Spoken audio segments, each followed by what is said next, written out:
Após a ação da Polícia Federal, o ministro da Justiça, Flávio Dino, promete novo decreto sobre armas fortemente restrito. E você vai ver também. IBGE adia novamente divulgação de dados do censo. Informações serão liberadas em 28 de junho. Após perder espaço para o Pix, bancos deixarão de oferecer transferências via DOC e TEC até 2024. Banco Central Europeu acompanha Estados Unidos e eleva juros na 7ª alta consecutiva. Balé para cegos em São Paulo fortalece a inclusão social pela dança. Agora no Jornal das 18h30.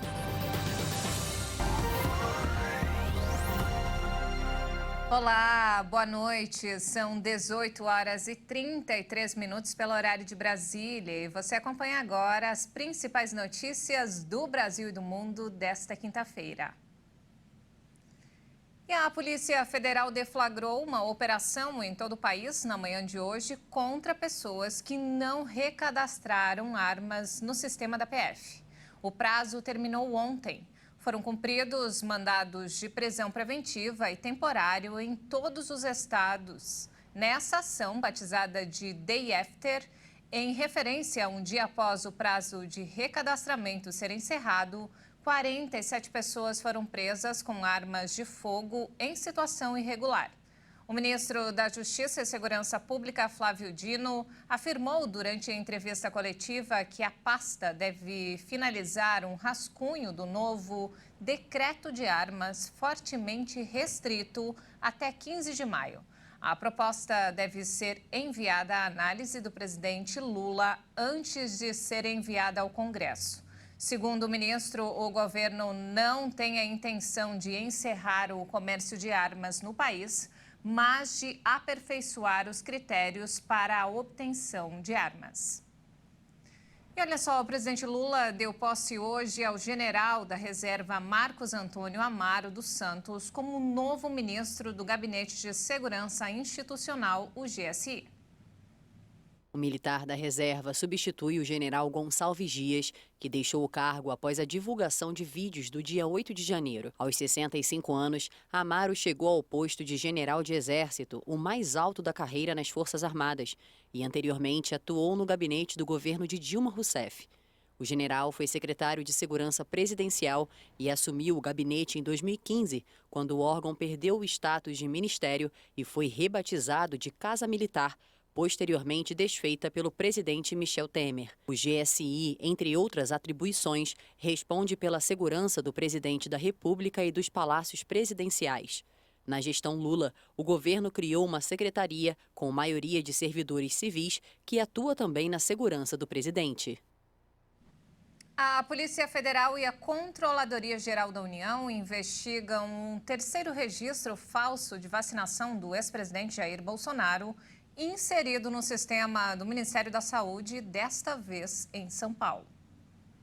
O ex-presidente teria tomado uma vacina da Janssen contra a Covid no dia 19 de julho, em uma unidade de saúde do bairro do Peruche, em São Paulo. Mas, para a Controladoria Geral da União, o posto de saúde informou que Bolsonaro nunca esteve no local e que o registro foi, portanto, fraudado. A informação foi repassada e passou a fazer parte da investigação da Polícia Federal, que apura outros 2 registros falsos de vacinação do ex-presidente em Duque de Caxias, no Rio de Janeiro. A PF deflagrou ontem uma operação que investiga a inclusão de dados falsos sobre vacinação contra a Covid nos sistemas do Ministério da Saúde.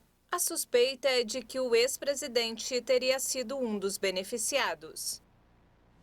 Passadas 2 semanas da entrega do projeto de lei complementar da nova regra fiscal, o arcabouço, pelo presidente Lula, já há maior clareza no mundo político e no mercado financeiro sobre os pontos que podem sofrer modificação no texto durante sua tramitação no Congresso Nacional. O relator já iniciou a maratona de encontros com as bancadas dos partidos. De acordo com relatos, parlamentares do PT que chegaram a criticar alguns pontos do texto criado pelo ministro da Fazenda, Fernando Haddad, Quando o projeto chegou ao Congresso, teriam mudado de posição e passaram a defender a proposta na reunião com o relator. Para interlocutores de Cajado, a mudança de postura reflete um temor dos petistas de que eventuais ajustes feitos pelo relator deixem o texto ainda mais inaceitável. Após reuniões com Lira e Haddad, o relator afirmou em nota enviada à imprensa que a expectativa é apresentar o seu parecer na próxima quarta-feira. O parlamentar baiano destacou que as sugestões contidas no texto foram bem avaliadas e que o chefe da equipe econômica se prontificou a discutir as mudanças com as equipes do governo. Além de apresentar o esboço inicial para Lira e Haddad, Cajado também se encontrou com a ministra do Planejamento, Simone Tebet, para explicar as ideias centrais que guiarão a proposta. Após vários adiamentos, o Instituto Brasileiro de Geografia e Estatística prometeu divulgar os resultados definitivos de população do Censo Demográfico no final de junho. O IBGE anunciou que os resultados definitivos do Censo Demográfico de 2022 serão divulgados até o dia 28 de junho. A primeira previsão era de que os dados sairiam até outubro do ano passado, mas devido ao baixo número de respostas obtidas, o prazo de coleta das informações foi estendido até dezembro de 2022. Outros adiamentos ocorreram nos primeiros meses de 2023, também com o Instituto tentando aumentar o número de entrevistados, incluindo a coleta de informações, que foi estendida até o dia 28 de maio. O Instituto destacou por meio de nota que, com o apoio do Ministério do Planejamento e Orçamento, milhares de pessoas já foram recenseadas, inclusive na terra indígena Yanomami. O censo é uma pesquisa realizada sobre a população brasileira, realizada a cada 10 anos pelo IBGE. A última coleta foi feita em 2010. E olha só, os bancos associados à Febraban vão deixar de oferecer transferências via DOC até o dia 29 de fevereiro de 2024. A medida é válida para pessoas físicas e jurídicas. As instituições bancárias também vão deixar de oferecer transações por TEC, realizadas exclusivamente por empresas para o pagamento de benefícios a funcionários. O valor máximo permitido atualmente para qualquer transação via DOC ou TEC é de R$ 4.999,99. Não foram anunciadas mudanças nas operações de transferência eletrônica direta, a TED. A Febraban justificou que, com o surgimento do Pix e a alta movimentação bancária com menores taxas, tanto a TEC quanto o DOC deixaram de ser a primeira opção dos clientes que têm optado pelo Pix, que é gratuito e instantâneo. Já as transações por DOC são efetivadas um dia após o recebimento da ordem de transferência e a TEC efetuada no máximo até o final do dia em que foi dada a ordem. Os clientes dos bancos podem agendar o envio do DOC ou TEC para até o dia 29 de fevereiro de 2024. E vamos agora ao mercado financeiro. O dólar fechou em leve alta nesta quinta-feira, depois de abrir o pregão em baixa um dia após a decisão do Comitê de Política Monetária, o Copom, de manter a Selic, a taxa básica de juros do Brasil, em 13,75% ao ano. A moeda norte-americana subiu 0,01%, cotada a R$ 4,99 na venda. E o Banco Central Europeu voltou a subir a taxa de juros em 0,25% percentual e destacou que não haverá pausa na luta contra a inflação. Essa foi uma alta mais moderada que as anteriores. Trata-se do 7º consecutivo. A autoridade alertou que ainda há um longo caminho a percorrer para controlar a inflação na zona do euro. A presidente do Banco Central Europeu, Christine Lagarde, afirmou que, com base nas informações disponíveis hoje, ainda há um longo caminho a percorrer e não haverá pausa. Depois deste aumento, que coincide com as previsões da maioria dos analistas, as taxas de juros na zona do euro estão agora entre 3,25% e 4%, seu nível mais alto desde outubro de 2008. A elevação das taxas é a principal ferramenta do BCE para controlar a inflação no bloco do euro, formado por 20 dos 27 países da União Europeia. A inflação em 12 meses na zona do euro acelerou em abril para 7%, após 6 meses de baixa. E veja a seguir, relatório das Nações Unidas chama atenção para o aumento da fome no mundo. E ainda, balé para cegos fortalece a inclusão social pela dança. Nós voltamos em instantes. Até já!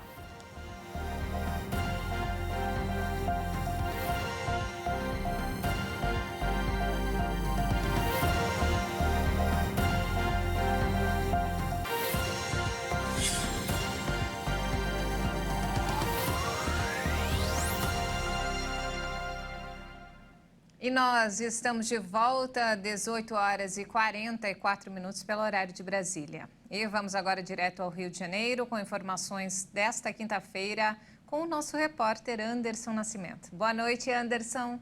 Boa noite, Juliana. Um acidente envolvendo ônibus e VLT deixa 16 feridos no centro do Rio. A colisão dos veículos aconteceu na manhã de ontem, na esquina da rua Marechal Floriano com a Avenida Passos, quando a composição do VLT atingiu em cheio a lateral do ônibus, que ficou completamente destruída. De acordo com o Corpo de Bombeiros, as vítimas foram encaminhadas ao Hospital Souza Aguiar sem ferimentos graves. Em nota, a concessionária VLT Carioca afirmou que foi feita perícia nos 2 veículos e que a polícia investiga as circunstâncias do acidente. E uma operação do Ministério Público e da Polícia Civil contra a milícia terminou com 6 pessoas presas. A ação teve como objetivo cumprir 13 mandados de prisão e outros 25 de busca e apreensão contra integrantes da milícia chefiada por Danilo Dias Lima, conhecido como Tandera, uma das maiores quadrilhas do Rio de Janeiro. Os agentes estiveram em endereços na capital, na Baixada Fluminense e na região metropolitana. Um dos locais foi a casa de um policial do batalhão de São Gonçalo, onde apreenderam um carro de luxo. Segundo as investigações, o grupo criminoso é responsável por extorsões, homicídios, ameaças, agiotagem, grilagem de terras, exploração ilegal de áreas e lavagem de dinheiro em vários pontos da capital e da Baixada Fluminense. No inquérito também revelou uma coalizão entre candidatos a cargos públicos com líderes da milícia para eleições de 2020. Os agentes encontraram gravações de uma reunião entre a alta cúpula da organização criminosa e pré-candidatos à Prefeitura de Nova Iguaçu, Queimados e Seropédica, negociando o apoio político em troca de nomeações a cargos públicos e benefícios em licitações fraudulentas. E prefeitos se reuniram para discutir sobre investimentos no transporte público. O encontro da Frente Nacional de Prefeitos, a FNP, contou com a participação de 31 representantes. E a ideia principal da reunião era debater formas de diminuir o impacto dos subsídios dos transportes nos orçamentos, para, consequentemente, reduzir o valor das passagens. O Rio de Janeiro pretende gastar, até o fim do ano, 800 milhões de reais nos transportes, além de mais de 1 bilhão na compra de novos veículos. Após a reunião, o prefeito do Rio, Eduardo Paes, falou sobre a criação de um SUS do transporte, que busca financiamento do governo federal para ser colocado em prática. Eu fico por aqui e amanhã eu retorno com mais notícias do Rio. Até lá. Anderson, muito obrigado pelas informações. Uma ótima noite para você. E um painel de especialistas da Organização Mundial da Saúde se reuniu para avaliar se a pandemia de Covid ainda pode ser considerada uma emergência de saúde pública. Especialistas e mesmo membros da Organização Mundial da Saúde alertam que, seja qual for a decisão, o vírus não irá desaparecer e que governos e a sociedade terão de conviver com a nova doença que matou milhões de pessoas pelo mundo desde 2020. A OMS já deixou claro que não há ainda uma previsão sobre quando o anúncio da decisão do comitê será feito. Tradicionalmente, a agência revela o conteúdo das decisões 2 ou 3 dias após a conclusão das discussões. O encontro dos especialistas foi o mesmo que, no final de janeiro de 2020, decretou a emergência global. No começo do ano, o diretor-geral da OMS, Tedros Adhanom, afirmou que esperava que o fim da emergência pudesse ser anunciado em 2023. A declaração significaria que a Covid-19 não seria mais uma ameaça internacional. Um dos critérios avaliados nesta quinta-feira deverá ser a capacidade de controlar o número de mortes. A OMS alerta que milhares de pessoas ainda morrem todas as semanas no mundo por conta da Covid-19. No auge da crise, mais de 50 mil pessoas perdiam a vida a cada semana.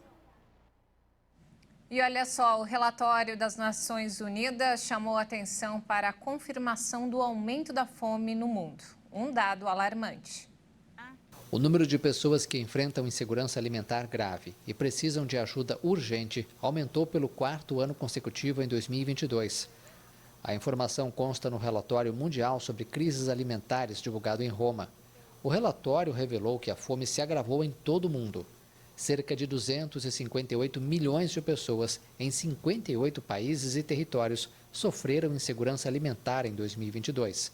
Entre os motivos estão conflitos, mudanças climáticas, efeitos da pandemia de Covid e a guerra na Ucrânia. 7 países enfrentaram inanição e indigência, ou seja, níveis catastróficos de fome, incluindo o Haiti, o único país do continente americano que figura pela primeira vez nessa lista. A situação é preocupante no Afeganistão, Iêmen, Haiti, Sahel e no Sudão. O relatório é produzido pela rede de agências das Nações Unidas, da União Europeia e agências governamentais e não governamentais que trabalham juntas para abordar crises alimentares. E falando agora sobre o conflito no leste europeu, a Rússia acusou sem provas os Estados Unidos de estarem envolvidos nos ataques com drone contra o Kremlin. O governo russo afirmou que o objetivo era assassinar o presidente Vladimir Putin. A Casa Branca negou qualquer envolvimento no suposto ataque. John Kirby, porta-voz do Conselho de Segurança Nacional da Casa Branca, afirmou que o país não tem nada a ver com isso e que as afirmações de Peskov são mentirosas. Moscou afirma que a Ucrânia realizou um ataque durante a madrugada de terça com 2 drones com o objetivo de matar o presidente Vladimir Putin. Kiev também negou a acusação. O chefe da diplomacia da União Europeia, Josep Borrell, pediu que a Rússia evite usar o ataque ao Kremlin com drones como pretexto para intensificar ou expandir a ofensiva militar. Ele afirmou que o ataque pode ser usado como desculpa para justificar mais mobilizações de soldados. A Ucrânia chegou a acusar a Rússia de ter encenado a ação para justificar uma escalada no conflito. E antes de encerrar, olha só que bacana, o único grupo de balé clássico do mundo formado por pessoas deficientes visuais fica aqui em São Paulo. É a inclusão aliada à beleza de movimentos de quem adquire condições de conquistar todos os espaços. Concentração, movimentos delicados, força, fluidez, disciplina. O balé é uma das formas de se expressar mais lindas do mundo. A dança promove espetáculos clássicos e cheios de emoção. Ser bailarino é muito mais do que só um compilado de pliés, jeté, frappé, passos que, ao som de uma música clássica, deixam todos os espectadores arrepiados.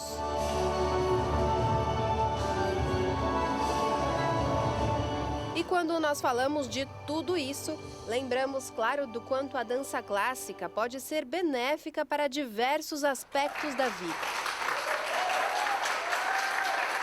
Os benefícios são muitos, né? Porque a dança engloba várias coisas. Tem que pensar um pouco mais rápido, para que o cérebro manda o comando, né? Para as articulações, para os membros, para que eles possam ter uma boa desenvoltura. Além disso, ajuda na inclusão e na integração social, principalmente para aqueles que possuem algum tipo de deficiência. Estando aqui juntos, eles conseguem se comunicar, até marcar outras coisas para sair, ir num cinema, ter mais acessibilidade, porque as pessoas com deficiência são muito introspectivas, né? Se elas não têm um lugar específico que elas possam se encontrar, é muito difícil elas saírem sozinhas. E incluir pessoas com deficiência na dança foi um dos grandes desafios que uma bailarina e fisioterapeuta conseguiu, digamos que, resolver em 1995.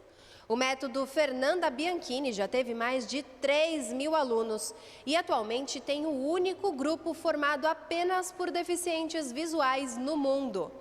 Fato é que incluir essas pessoas em atividades como balé pode ajudar muito para que elas se sintam parte do grupo e tenham uma vida bem mais feliz. Esse é um dos grupos de balé inclusivo. Quase todos os integrantes são deficientes visuais.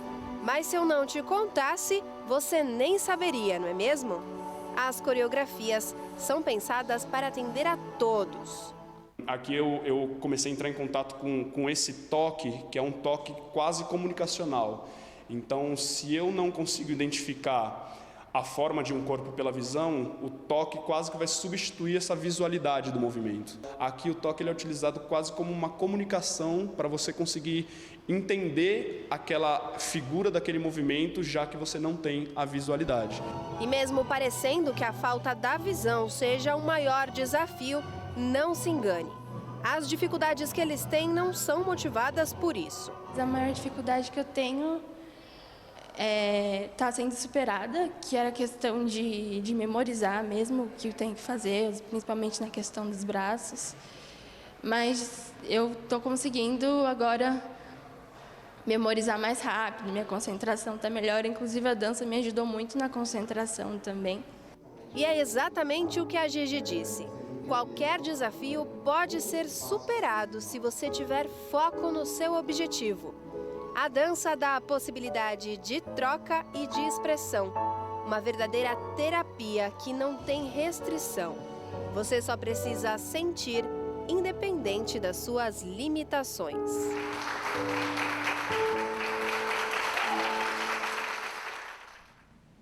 Que projeto bacana, hein? Parabéns pelo trabalho, muito lindo.